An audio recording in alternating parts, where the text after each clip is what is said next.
Hello. So my family situation is a bit complicated and I really hope that you guys don't judge me or my ex-wife too soon and keep an open mind. So, I, 42M, met my late wife Rita in college and we got together shortly after graduation. We were together for almost 2 decades and have a 15-year-old son together as well. But we lost her to ovarian cancer almost 3 years back, and it's complicated because she had been diagnosed almost 2 years before she passed away, and at the time, both of us had been considering getting a divorce. Things had just not been going well for a real long time and neither of us was happy with the other. We would pretend everything was fine for the sake of our son. We just didn't get along well anymore, and it had been that way for almost 4 to 5 years before we finally acknowledged it. One day, she sat me down and she told me that this was not working for her and she was just not happy with the way that she used to be anymore. A lot of things had changed since our initial years of marriage and I had a good sense of it as well, and even though I wanted to feel bad about it, I just felt relieved, so we came to an agreement that within a few days, we would break the news to our son and let him know that we were separating. But we were never able to do that because just 1 week after we had that discussion, she was diagnosed with ovarian cancer. It had gone undetected for way too long because the symptoms were just not noticeable enough, and unfortunately, it was much too late by the time she was diagnosed. Obviously, divorce was off the table as soon as we found out about the cancer because we couldn't deal with all of that at once. She had given me an out, though, by telling me that I was free to leave her if I did not wish to stay and take care of her while she was sick, because she had actually been cheating on me for almost 6 months before she had finally acknowledged that our marriage was not working and told me about her plans of getting a divorce. Even then, she had no intention of telling me about the affair until the divorce was over because she was afraid of how I would react. But after her diagnosis, she said that her conscience wouldn't allow her to let me stay with her in spite of my unhappiness and take care of her both financially and otherwise while she was lying through her teeth to me. I felt kind of sad about it because we had been together for so long, and even then, she had had an affair and wasn't even going to tell me about it, but it is very hard to hold against someone who is literally dying. So I put all of that aside because I had made a promise to her, in sickness and health, right? And that's why I chose to be there for her. I also didn't think that my son would like it if I chose to leave his mother, and I don't even think that he would understand what was going on since he was just 10 years old at the time. So we hushed up the affair and never spoke about our decision to get divorced again, and continued to put up a front for the sake of our son until she passed away 3 years ago. But we told our families about everything though, since we didn't want any drama later, exactly that kind of drama that's happening right now after she passed away. My parents were fine with it, but her family was kind of iffy about our arrangement. However, they couldn't exactly disagree with it. Rita had been very firm about what she wanted. I was there with her, until the very end, and I will never regret it. Even though she had cheated on me, even though we had not been happy together for a really long time, she was still a really important part of my life, and I'm glad that I was able to be there for her during her last days. And for the record, she ended the affair soon after the diagnosis, and never spoke to him again. Anyway, that was that, and since then, I have kept in touch with her family, and her parents and brother occasionally visit to see how my son and I are doing, but it's mostly just been me and him. I know that he misses his mother terribly, and sometimes, so do I, but I have made an attempt to move on with my life. I had already kind of fallen out of love with Rita by the time she was diagnosed, and so had she, which is why we were almost heading for divorce. But after she passed away, it just felt wrong to date anybody. So I had made up my mind that I was not going to go out of my way to look for love, but well, it happens when it happens. About 6 months after she passed away, I met Lana, 40F. We met through work and there was an instant spark that I'm sure both of us felt. But I never acted on it because I was still a husband in mourning and I didn't want to do anything inappropriate. She was the one who took the initiative to ask me out, and when that happened, I just couldn't stop myself from saying yes. After almost 1 full year of Rita's passing, I finally had a date again and I was as happy as could be. I had already had this conversation with Rita before she passed away, and she had told me that she was completely fine with me dating other people after he was gone, and I had no reason to feel guilty. She herself had been cheating on me because she was unhappy in our marriage. At least I was doing the decent thing and looking for love outside of marriage after she was gone, so I knew that I wasn't doing anything wrong by then, and I felt more comfortable with the idea of going out with other people. I also explained my situation to her, and she was very understanding since we had to keep everything under wraps for a couple of months because I didn't want her family to lose their minds over our relationship. We went out for almost 6 months without telling anyone, and after that, I realized that I really liked her and I wanted to introduce her to my son because I could see her being a part of our family in the future. The first time I introduced her to my son, it didn't go quite as I had expected. He was very cold towards her. It was understandable since he probably did not expect me to bring home another woman. His mother passed away so quickly, but I knew when the time was right, and he was old enough, I would have to come clean to him about the truth. Because I really liked Lana, and I intended on being with her, I didn't give up and tried to get him to thaw a bit so he would end up liking her. He was always really cold, but civil whenever she was around. Since it wasn't like he was going out of his way to be nasty to her, we decided not to address the issue so soon because things were still delicate at that point. However, recently, Lana and I got engaged and I'm planning to get married in the next couple of weeks. It's all happening really fast, but I wanted her to move in with me and she said that she didn't feel comfortable doing that until she had a ring on her finger because she had had a lot of issues in her last relationship. We have only been together for almost 2 years now, but my parents know about her, as does my son, and I didn't see any reason why we couldn't get married. So I proposed to her just a few days after we had that talk, and she was a bit skeptical at first, but she said yes. Soon enough, I had managed to get her to agree to move in with me, but the day that I told my son about it, he started throwing a temper tantrum because he thought that it was just too soon. I tried to get him to understand where I was coming from without telling him the truth, but he just called me a cheater, and that's when I realized that I would have to come clean to him. So after he had calmed down a bit, I explained the entire situation with his mother, and how our marriage was falling apart and her affair, and the agreement that we had decided we would stick to. But now that she was gone and enough time had passed, I wanted a chance to live life on my terms again, but only if he was fine with it. I wasn't sure if he would understand because he was still really young, but even though he seemed kind of confused and lost, he told me that he would be fine if I wanted to build a life with Lana now. So I was really relieved that he had agreed to this, and a few days after we had the discussion, Lana moved in with us. After she moved in, there was no way that I could keep this relationship hidden from Rita's family anymore. My family had known about Lana right from the beginning, but I hadn't told my ex-in-laws because I didn't know how to bring it up with them, and honestly, I didn't even think it was necessary because this was my life now.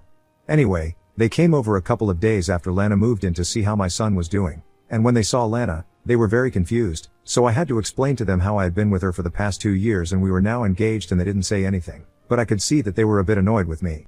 I don't know why they felt that way, since they had known all about my arrangement with Rita, and they had also known that she had had an affair earlier, so I was perfectly well within my rights to try and move on.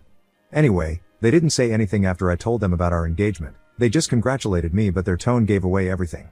After a while, my ex-brother-in-law Jonathan, 44M, asked me to come out and smoke with him, and I knew that this was just code for he wanted to discuss these things with me in person. But I still went out with him, and once we were outside, he congratulated me yet again and started asking me questions about how long we had been together, when I had met her, and all sorts of other questions to deduce whether there had been any overlap. I was getting pretty annoyed because I didn't think it was appropriate for him to interrogate me like this, but I still put up with it. Eventually, he asked me how my son was taking it, so I told him that initially he was pissed at me and had even called me a cheater, but later on, after I had explained the situation to his mother to him, he seemed to understand where I was coming from and was giving Lana a chance because he wanted me to be happy, so that's something. When I said that, Jonathan did a double take, and was all like, "How could you tell your son about something like this when he is still so young and has just lost his mother?" He seemed very shocked that I had told my son the truth and started freaking out at me about how it was just not the right time. He was much too young and the passing of his mother was still too fresh in his head. That was his way of looking at things, but I thought it was the right time to let him know, so I did, and as his father, I don't think that I was answerable to anyone. But I did not want to argue with him. I told him that it would be better for us to go back in, and when we finally did, he whispered something to my in-laws and all of them quickly said goodbye to my son and left. Then, about an hour after that, my father-in-law called me up and told me that they were really disappointed that I had chosen to tell my son the truth without even consulting them first. I don't know why they even expected me to talk to them about this and discuss it with them before I did anything, because this was my son, my marriage, and my decision when I wanted to tell my son the truth. My son is 15, and if I think that's old enough for him to understand, I don't think they should have a problem with it, and we got into a really heated argument, after which I hung up on them because I wasn't interested in wasting my time and energy arguing with people who just wouldn't understand. They kept insisting that I was ruining my son's perception of his mother by letting him know these things and said that I needed to do some damage control, quickly. I didn't think it was necessary because it was not like my son suddenly hated his mother. He still remembered her fondly, but now, things were just a bit more complicated. And that's how life is. I don't think I did anything wrong by telling him the truth. But the more that I argued with them, the angrier they sounded, and by the end of the phone call, John was threatening to fight me for custody because he did not think I was a good enough father if I was treating my son like this.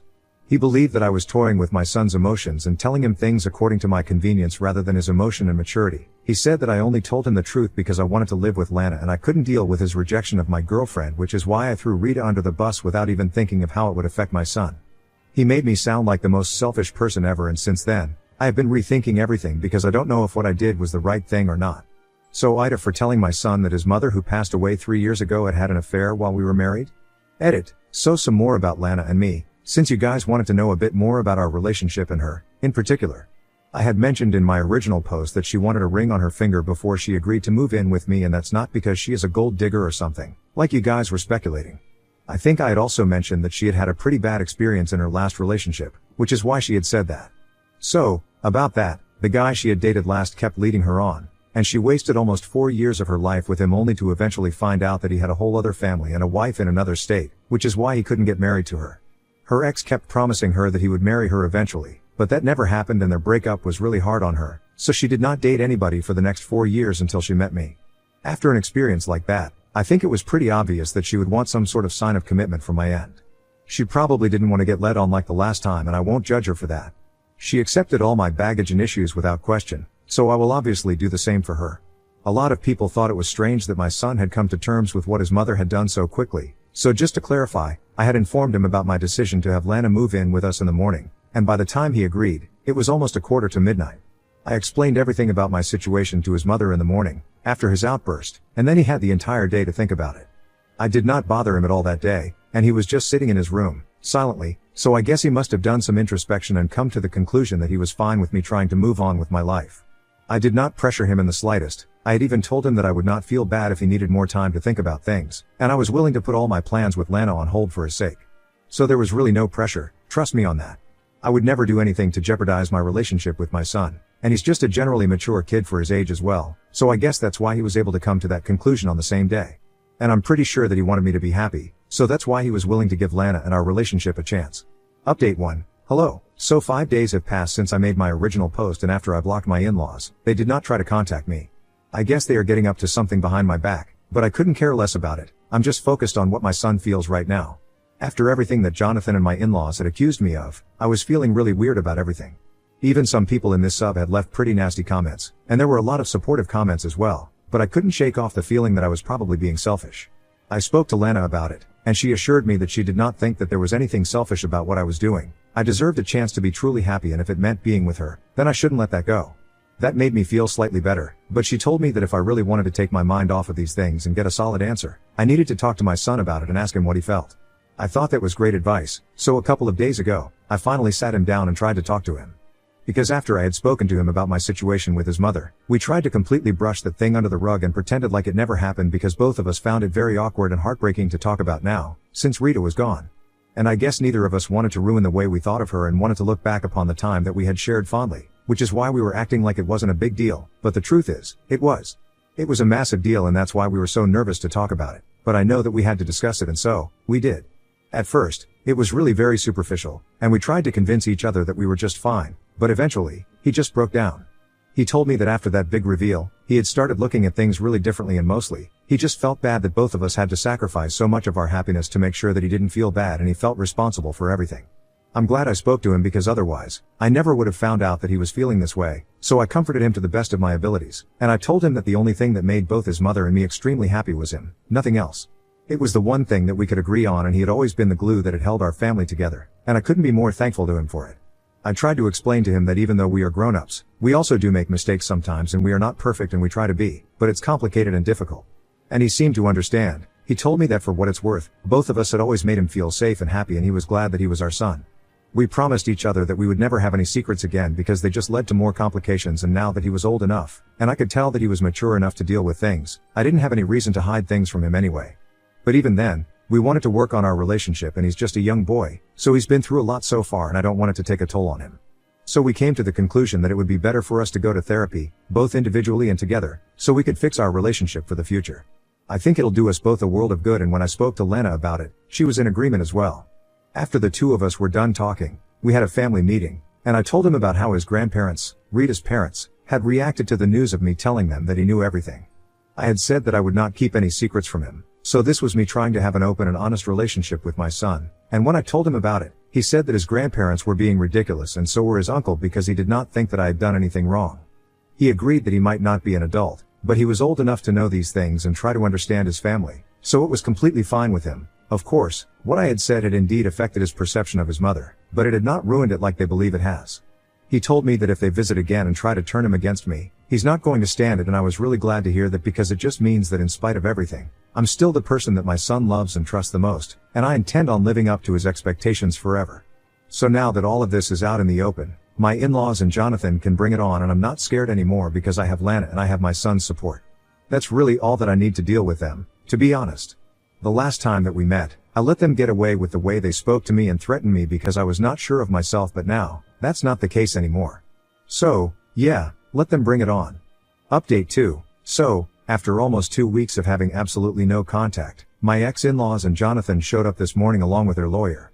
And with them, they brought along the paperwork for me to terminate my parental rights. I opened the door, but I did not invite them inside to sit, so Jonathan told me that she had brought along the paperwork and now, they could finally take my son off my hands because I was clearly not interested in being a father anymore, and I was more inclined to frolicking with Lana. I thought it was a very weird thing to say, and I told him to get out almost instantly because I had no intention of dignifying this with an argument.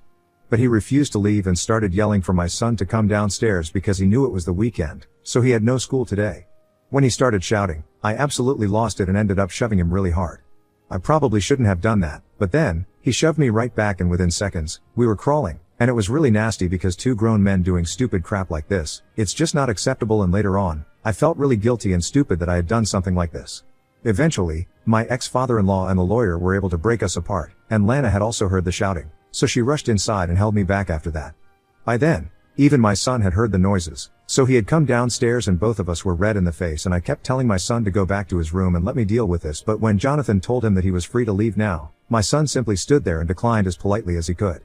That seemed to shock Jonathan and his parents, and they tried to explain to him that my son really had no reason to continue living with me if he didn't want to, and my son clarified that he knew that. He wanted to continue living with me because I was his father and he didn't think that I had done anything wrong. Then, he told his uncle that he really respected the fact that he was looking out for him and really admired how strongly they felt about the situation, but he was fine and he did not need anybody to rescue him. My ex-in-laws tried to argue with him and said he didn't know what he was talking about, and he was too young to realize what was good for him. But then, my son said that he really didn't care because ultimately, I still his father, and he trusted my judgment. That was all that I needed to hear, and I calmed down considerably after that. Once he said that, I told Jonathan that the kid had made his decision, so now, he could leave. But Jonathan just stood in the doorway with the lawyer and kept insisting that my son did not know what was right for him until my son got frustrated and told him that he just wanted to be left alone because all they were doing was annoying him, and they did not know him as well as they believed they did, and in fact, they didn't even know their daughter as well as they thought they did, let alone him. So now, he just wanted them to leave us all to live in peace, and then, it was his turn to be yelled at, but that was not going to happen on my watch. As soon as Jonathan started shouting at my son, calling him stupid and ungrateful, and whatnot, I shoved him hard yet again, and this time, he lost his balance and took a few steps back. So I took the opportunity to slam the door shut and told him he needed to leave or he would be dealing with the cops. He then cursed me out but eventually left, and that was that. After that, I gave my son a huge bear hug and he hugged me right back before he went back to his room. I just hope that Jonathan and my ex-in-laws have learned their lesson now, and they know that they cannot brainwash my son to go against me. Update 3. Hello. Quite some time has passed, and as of now, Lana and I are married. We got married a couple of years ago, in a private and small ceremony in our very own backyard. There were very few people, it was mostly just family and a few of our close friends. My son was my best man, and it just goes to show how much progress we have made as a father and son, because just a while ago, he and I were fighting because she had to move in with us now. He was my best man for my wedding to the same woman. We have been in therapy individually and together for the past couple of weeks and have made a lot of progress, so I would like to thank those therapy sessions as well. We have not heard a peep out of Jonathan or his parents ever since that last showdown that we had at my house, and my son put them in their place. My son and I have them blocked everywhere, so they can't even reach out to us if they want to, and if they do try to talk to us, I'm just gonna file for a restraining order against them because I think we have made it sufficiently clear that we don't want them around anymore. If they can apologize and try to make amends for the way that they behaved with me, then I might even consider it, but for now, it's a no-go for me. But anyway, my family is finally happy, and that's more than I could have asked for.